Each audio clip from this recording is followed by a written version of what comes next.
Crimes passionnels, disparitions inquiétantes ou machinations diaboliques, percer les secrets des faits divers les plus marquants et plonger au cœur des affaires les plus étonnantes de l'histoire judiciaire.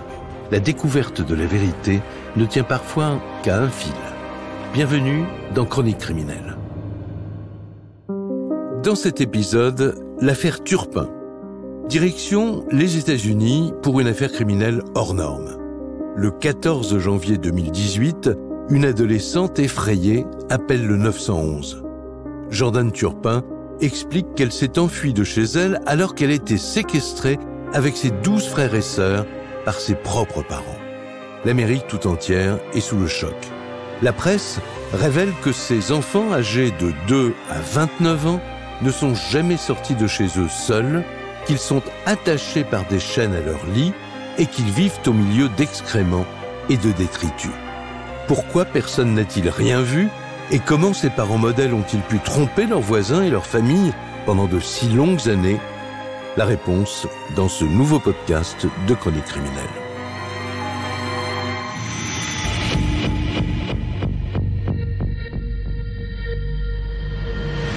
Quel est votre nom?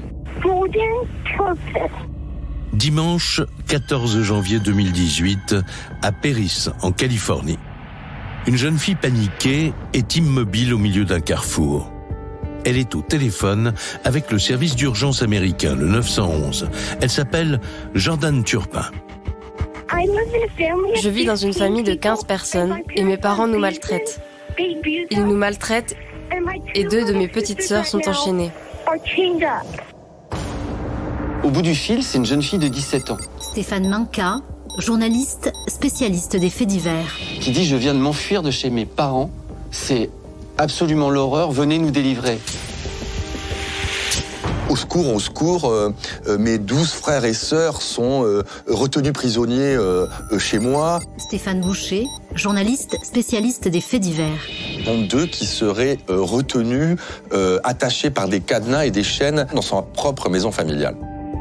Elle explique qu'elle se serait évadée par la fenêtre de chez elle, seule, avec le téléphone de sa mère. Et ce qu'elle raconte à l'opératrice est glaçant.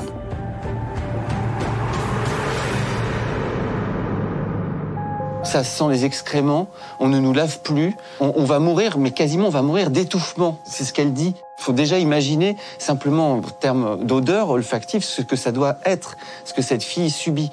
De fil en aiguille, l'affaire est quand même prise assez au sérieux parce que cette jeune fille au téléphone a l'air véritablement paniquée. Ce qui est fou, c'est que cette fille va raconter en fait à son interlocuteur je me suis enfuie de chez moi. Mais après, je savais pas quoi faire parce que je ne connais même pas les alentours de chez moi. Venez nous délivrer, s'il vous plaît, venez nous délivrer. L'adolescente a 17 ans. Elle raconte qu'elle n'est jamais sortie de chez elle.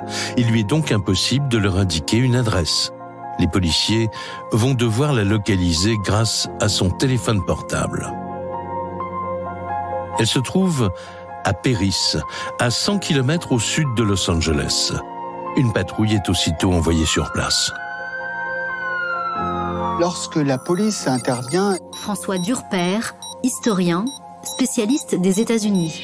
elle a un premier choc. On est vraiment dans la banlieue résidentielle américaine typique, qui ne correspond pas à ce qu'ils attendent. En fait, c'est un peu l'archétype du quartier pavillonnaire tranquille en Amérique suburbaine, je dirais. En fait, les gazons sont bien taillés, il n'y a rien qui dépasse, il y a de belles voitures, de belles maisons. On ne s'imagine pas que se joue un drame familial qui est peut-être le drame familial le plus terrible de l'histoire récente des États-Unis. Il est 18h et la police recherche activement l'adolescente. Il sillonne toutes les rues dans le secteur où elle a été localisée. Et soudain, à l'angle d'une impasse, il voit une jeune fille, seule, l'air hagard. Quand ils arrivent, déjà, rien que de voir cette petite fille dans la rue, c'est déjà en soi une vision d'horreur. Ils s'attendent à quoi? Ils s'attendent à une fille de 17 ans. Ils tombent sur une gamine qui a l'air d'en avoir 10, quoi. Elle a l'air vraiment chétive, pour ne pas dire malade, souffrante. Elle souffre clairement de dénutrition.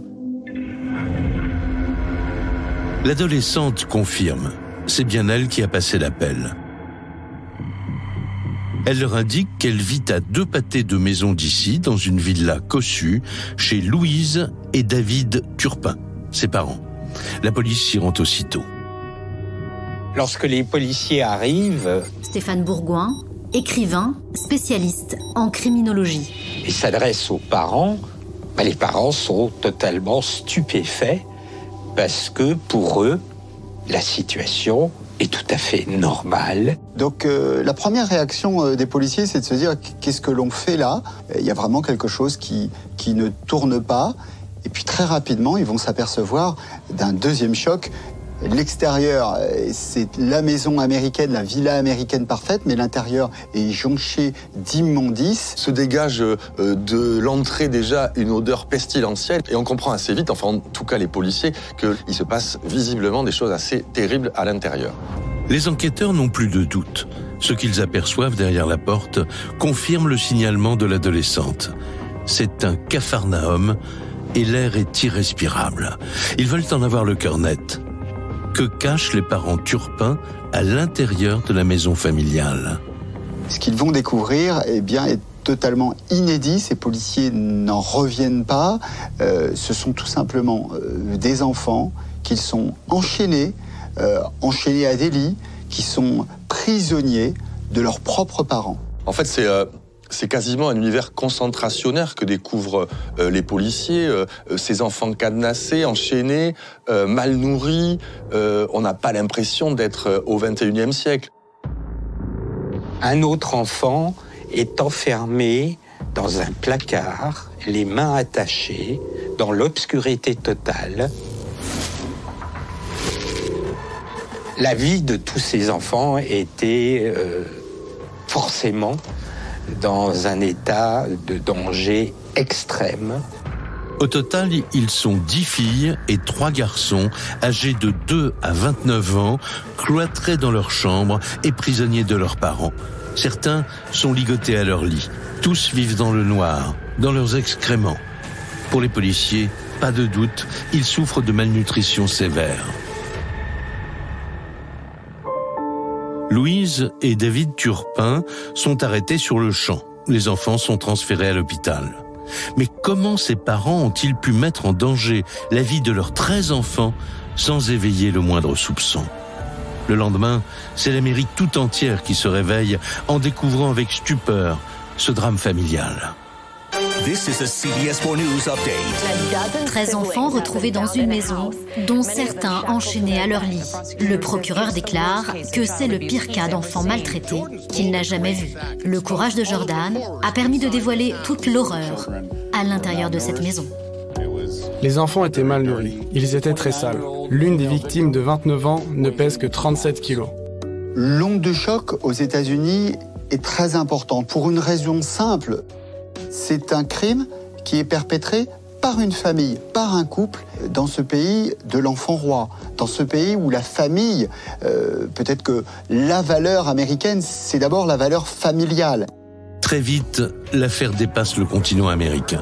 Surnommée la maison de l'horreur par les journalistes, la presse en fait sa une partout dans le monde. Les États-Unis, avec cette affaire qui a fait le tour du monde. La maison de l'horreur. On a découvert une maison dans laquelle étaient enfermés 13 frères et sœurs depuis des années. À Perris, en Californie, l'enquête démarre. La police perquisitionne la maison et passe au crible toutes les pièces. En fouillant les chambres des enfants, les enquêteurs découvrent des placards remplis de cahiers. Et à la lecture des premières pages, ils sont sidérés. Ils ont entre les mains des dizaines de journaux intimes au contenu terrifiant.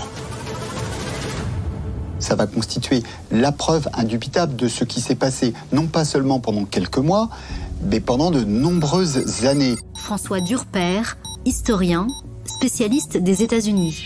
Les enfants vont décrire par le menu détail toutes les tortures physiques et psychologiques qu'ils ont endurées. C'est vraiment aujourd'hui, papa a fait ça. Stéphane Minka, journaliste spécialiste des faits divers. Aujourd'hui, maman a fait ça.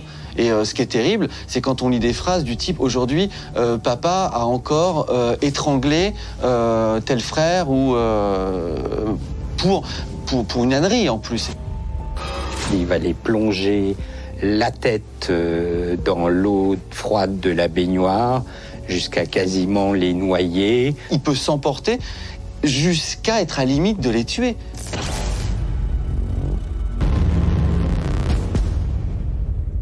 Page après page, ils décrivent leur enfer au quotidien. Ils doivent dormir 20 heures sur 24 pour ne pas déranger leur père et leur mère. Ils ne sont autorisés à prendre qu'une seule douche dans l'année. Et pire encore, les enfants évoquent des fêtes de famille où leurs parents se seraient montrés cruels. Pour Noël, par exemple, les parents achetaient de cadeaux aux enfants. Stéphane Boucher, journaliste spécialiste des faits divers. Ils n'avaient même pas le droit de déballer. Vous offrez des jouets à vos enfants et vous leur interdisez d'ouvrir les paquets et de jouer évidemment avec ce que vous leur offrez. Et d'ailleurs, quand les enquêteurs vont quelquefois déballer ces cadeaux, on s'aperçoit que c'est des boîtes de carton vides et qu'il n'y a rien à l'intérieur dans la plupart des cas. Une torture psychologique qui ne s'arrête pas là. Les enfants racontent une anecdote qui dépasse l'entendement. C'était avec leur mère.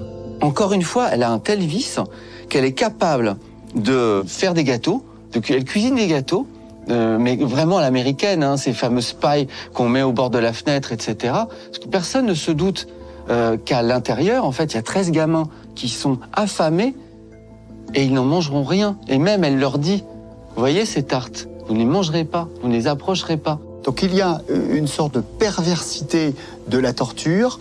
Ce n'est pas seulement une dégradation de la situation dans cette famille, c'est véritablement de torture organisée. Les enfants étaient les souffre-douleurs de leurs parents. Les enquêteurs s'interrogent. Pourquoi les parents Turpin se sont-ils ainsi acharnés sur leurs enfants pendant toutes ces années ? Lorsque Louise et David se rencontrent dans leur Virginie natale, rien ne laissait présager un tel drame. En 1985, elle a 16 ans, lui 24, et c'est le coup de foudre. Très vite, ils se marient et ils s'installent au Texas pour fonder leur famille. David et Louise Turpin. Stéphane Bourgoin, écrivain, spécialiste en criminologie.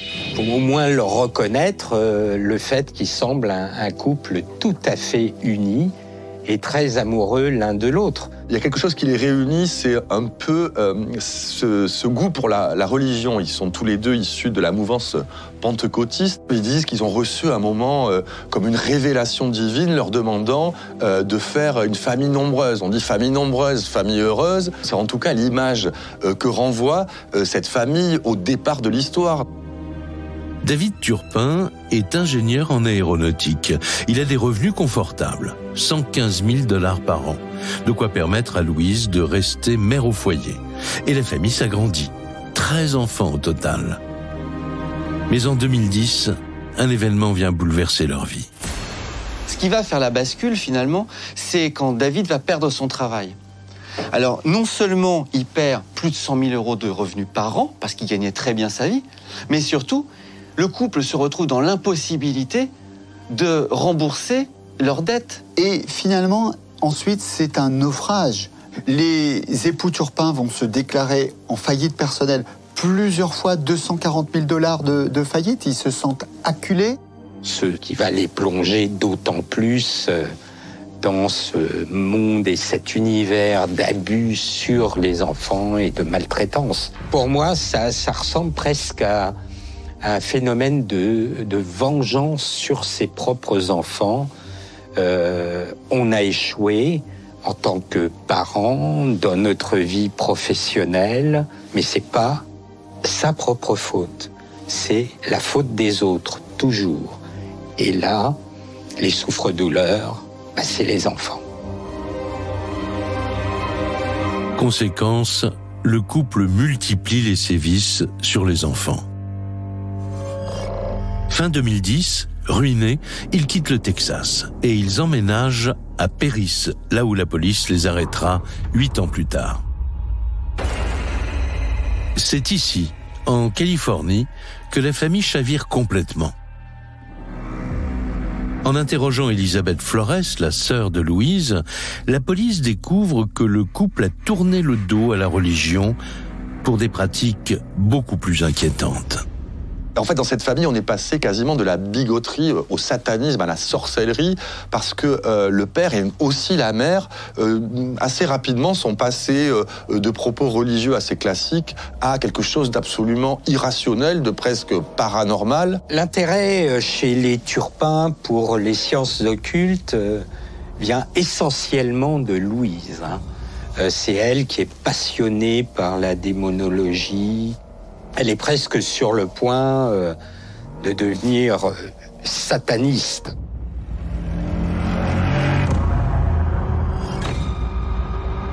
Elle a une planche de Ouija qui sert à communiquer avec les esprits. Les policiers qui enquêtent là-dessus comprennent assez rapidement que c'est cette dérive vers le satanisme, vers l'irrationnel, qui a peut-être poussé les parents et surtout la mère à enchaîner ses enfants pour qu'ils soient peut-être pas atteints par les forces du mal ou ce genre de choses.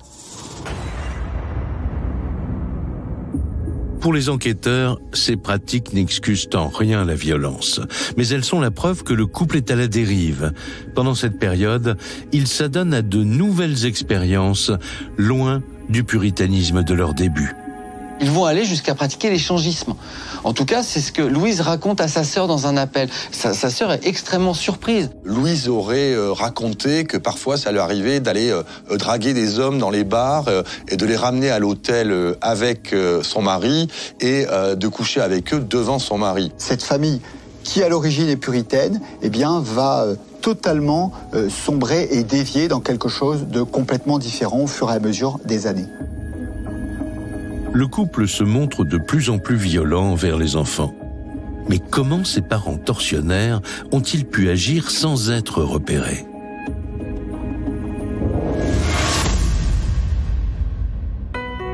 Dans le quartier, les voisins sont tous interrogés. Ils n'ont jamais rien vu d'inquiétant. C'était impossible d'imaginer ce qu'il se passait derrière ces murs. Les enfants étaient quasiment invisibles. La seule fois où je les ai aperçus, à part à Noël, ils sont sortis de la voiture et direct à la maison. C'est tout. Cette situation est rendue possible par le fait que les enfants apparaissent très très rarement, pour ne pas dire jamais, en plein jour. Lorsque les voisins les aperçoivent, c'est quelquefois aux fenêtres à l'étage de la maison, mais uniquement lorsque la nuit est tombée. Activité de nuit, école à domicile, les Turpin se sont rendus invisibles, au point que dans le quartier, on les surnomme la famille vampire. Aucun enfant ne sort jamais de la maison de l'horreur. Pendant presque 10 ans, ils ont aussi trompé tous leurs proches, car Louise et David ont élaboré une stratégie. Ils affichent un bonheur sans faille qu'ils partagent régulièrement sur les réseaux sociaux. Famille et amis ne se doutent donc de rien. Ils sont même les témoins virtuels de leur vie idéale, comme en février 2013, où le couple publie des images qui font parfaitement illusion. Alors on peut penser à une vidéo en particulier à Las Vegas, qui est une vidéo où on voit les filles avec des petites robes, toutes les mêmes, des petites robes à carreaux roses. François Durper, historien, spécialiste des États-Unis. Les garçons très bien habillés avec leur cravate et un faux Elvis Presley, un sosie de Elvis Presley. Là, on est vraiment dans le registre de la famille américaine classique et idéale. For my darling, he loves you and he always will. Ils se sont mariés à 3 reprises, dans 3 cérémonies différentes à Las Vegas, qui est le cliché ultime du mariage américain. Sur Internet, les parents Turpin postent aussi des photos d'eux avec leurs enfants. Ils sont tous sourires et apprêtés pour l'occasion. Des clichés symboliques qui cachent une réalité beaucoup plus sombre. Il faut aller chez Disney. Disneyland, pour les Américains, c'est une institution. Stéphane Manka, journaliste spécialiste des faits divers. Donc il faut y aller. Et donc là, on emmène les gamins. Oh, regardez, on est formidable, on est tous à Disney, machin, etc. On sent que le couple a besoin... Stéphane Boucher, journaliste spécialiste des faits divers. De renvoyer cette espèce de carte postale de la famille idyllique en Amérique. Les Turpin passent au travers des mailles du filet, tout simplement parce que ils ont une façade de normalité absolue. Les psychologues se disent qu'il y a là une volonté de camoufler la réalité, une vraie entreprise destinée à maquiller le crime. Mais au-delà de cette mise en scène, le couple exerce aussi une emprise totale sur ses enfants. Même lors de ses sorties en famille, la fratrie ne tente rien. Entre isolement et peur des représailles, impossible pour eux de s'enfuir. Il y a un emprisonnement qui est physique, qui est doublé par un enchaînement mental. On assiste chez les Turpin un petit peu ce qui se passe dans les phénomènes sectaires, c'est-à-dire un lavage du cerveau total. Stéphane Bourgoin, écrivain, spécialiste en criminologie. Physiquement, psychologiquement, absence de repères, absence de contact avec le monde extérieur. Certains des enfants qui étaient majeurs ne savaient pas à quoi servait une force de police, ne savaient pas qu'il existait des hôpitaux. C'est complètement stupéfiant. Jusqu'à ce dimanche 14 janvier 2018, où Jordan Turpin trouve enfin le courage de s'échapper et de dénoncer leurs sévices. Ce jour où le monde a découvert l'horreur en Californie.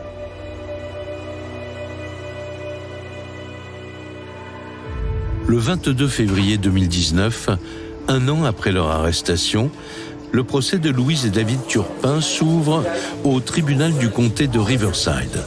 C'est toute l'Amérique qui veut voir les parents tortionnaires sur le banc des accusés. Avec une question au bout des lèvres, comment ont-ils pu agir ainsi avec leurs enfants pendant des années? Et surtout, à quelle peine vont-ils être condamnés? Le couple doit répondre de 50 chefs d'inculpation, dont ceux de torture, séquestration et maltraitance d'enfants.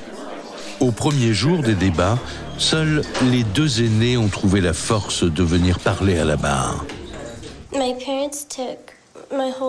Mes parents m'ont volé ma vie, mais je l'ai récupérée. Je vais à l'université maintenant et je vis de façon indépendante.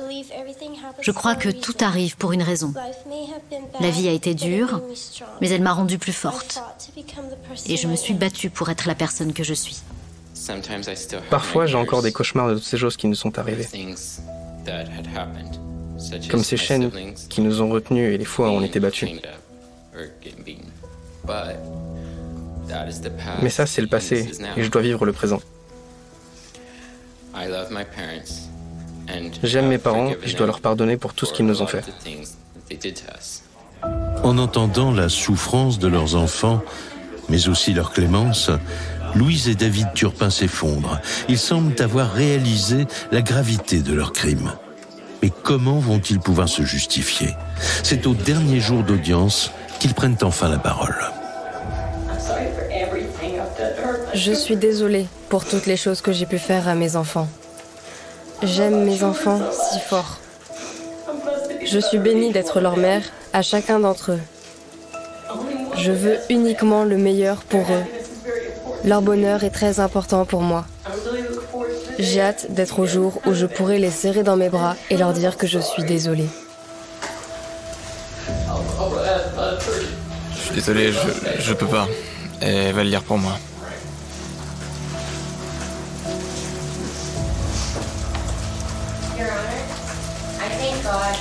Je remercie Dieu pour chacun de mes enfants. Chacun d'entre eux est une bénédiction. Je n'ai jamais eu l'intention de leur faire du mal. J'espérais leur donner le plus d'attention possible. Et je suis désolée si je leur ai fait du mal.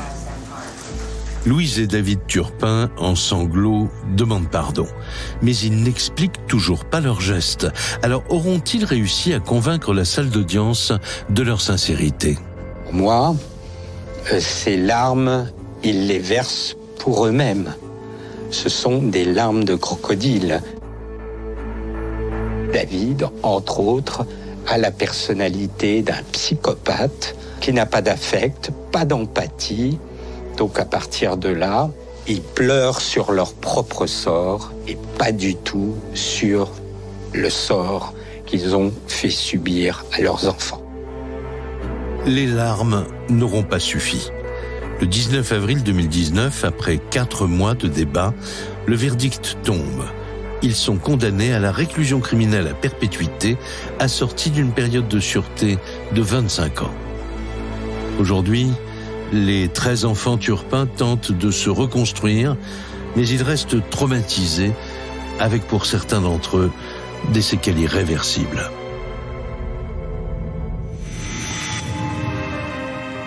Vous venez d'écouter Chronique criminelle. Si l'épisode vous a plu, n'hésitez pas à mettre des étoiles, à commenter ou à vous abonner sur votre plateforme d'écoute préférée. Et retrouvez dès la semaine prochaine un nouvel épisode de Chronique criminelle.